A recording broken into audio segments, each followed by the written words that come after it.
कि किसी भी कीमत पर बच्ची सुरक्षित नहीं है, हालात अच्छे नहीं है, निगरानी नहीं है। इनको अपने ही इंस्टीट्यूशन पीएमसीएच के डॉक्टर पर भरोसा नहीं है। परफेक्ट हॉस्टल के मालिक को क्यों गिरफ्तारी नहीं हुई, कितने पैसे दे दिए गए और इसकी जांच क्यों नहीं हुई। गरीब पर बुलडोजर चलेगा, इन हॉस्टलों पे नहीं। इसमें बड़ी मछली कौन कौन है और बड़ी मछली को बचाने के लिए प्रयास क्यों किया जा रहा है। जो 12,000 की नौकरी करता था 100 करोड़ का हो गया और 22-19 हॉस्टल है। तो ये जो परफेक्ट हॉस्टल है, जो औरंगाबाद की बच्ची के साथ जो हुआ और 2 लड़के बाद में प्रवेश करके पटना में हुई नीट छात्रा की मौत को लेकर जहां गुस्सा लोगों का फूट पड़ा है पूरे बिहार भर में, वहीं दूसरी ओर अगर बात की जाए तो एक और हॉस्टल का मामला सामने आया है और इस हॉस्टल को लेकर के अब जो है तमाम जितने भी लोग हैं वो नाराज़ हैं। बच्ची की मौत जिस तरीके से हुई, पप्पू यादव पूर्णिया के सांसद वो पहुंचे हैं परफेक्ट पीजी गर्ल्स हॉस्टल, उनसे बात करने की कोशिश करेंगे। आइए सर, बीते 10 दिन में 2 बड़ी घटना हो गई, कोई कार्रवाई नहीं होती है। भैया मैडम मेरा सीधा सवाल है कि किसी भी कीमत पर बच्ची सुरक्षित नहीं है, हालात अच्छे नहीं है, निगरानी नहीं है। इनको अपने ही इंस्टीट्यूशन पीएमसीएच के डॉक्टर पर भरोसा नहीं है। निपापोती किया जा रहा है, सीसीटीवी फुटेज की निगरानी नहीं होती। उसके मैंने बार बार कहा कि 10 बजे के बाद सीसीटीवी फुटेज में 4 बजे तक कौन कहाँ जा रहा है उसको नापिए। परफेक्ट में वो दोनों लड़के क्यों आए? 6 तारीख को ही आत्महत्या है कि मर्डर है? परफेक्ट हॉस्टल के मालिक को क्यों गिरफ्तारी नहीं हुई, कितने पैसे दे दिए गए और इसकी जांच क्यों नहीं हुई। यहाँ से औरंगाबाद की निर्भया क्यों उसके पिता रोक करके गए और कोई अभी तक कार्रवाई क्यों नहीं हुई। सर, जो हॉस्टल जितने भी चल रहे हैं पटना में गर्ल्स हॉस्टल, उनकी बात की जाए तो व्यवस्था सर, मैं तो पहले कहा कि एनओसी मिलता नहीं, घर कहाँ से बन गया, कहाँ से बन गया उसका घर? अभी तक बुलडोजर क्यों नहीं चला? गरीब पर बुलडोजर चलेगा, इन हॉस्टलों पे नहीं।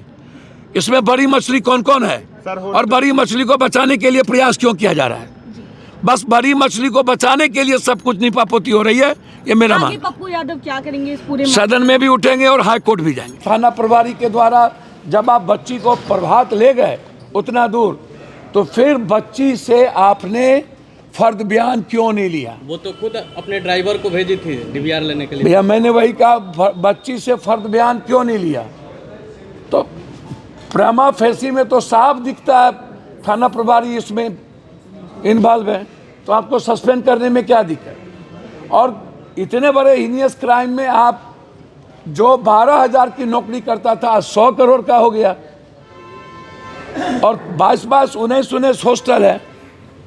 तो ये जो परफेक्ट हॉस्टल है, जो औरंगाबाद की बच्ची के साथ जो हुआ और 2 लड़के बाद में प्रवेश करके, हमें तो साफ है, मुझे तो साफ दिखता है कि वो दोनों लड़के उस बच्ची को मार दिए। मर्डर है, बिल्कुल मर्डर। पोस्टमार्टम रिपोर्ट नहीं दिया जा रहा जल्दी। भैया जब तक हमारे सजग प्रहरी आप नहीं जगोगे तब तक पोस्टमार्टम रिपोर्ट। आप बिहार की जनता से भरोसा मत करो, बिहार की जनता भरोसे के लायक नहीं रह गई। इनको लड़ने की हिम्मत नहीं है, बोलने की हिम्मत नहीं है और प्रशासन को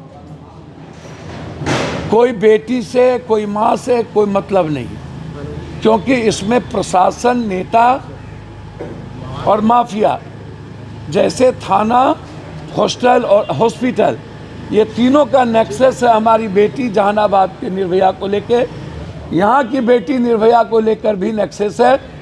इन लोगों पर तुरंत एफआईआर होना चाहिए और परफेक्ट के जो मालिक है उसको अविलंब गिरफ्तार करके पूछताछ होनी चाहिए, जेल जाना चाहिए।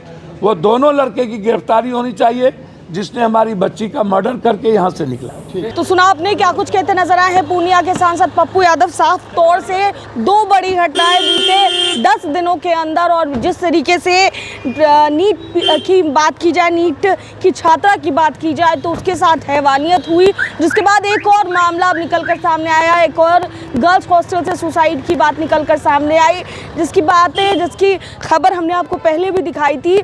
उसको लेकर भी पप्पू यादव काफ़ी नाराज़ है। उन्होंने साफ तौर से कहा है कि इन तमाम चीज़ों को हम जब सदन में जाएंगे तो उठाने का सबसे पहले काम करेंगे।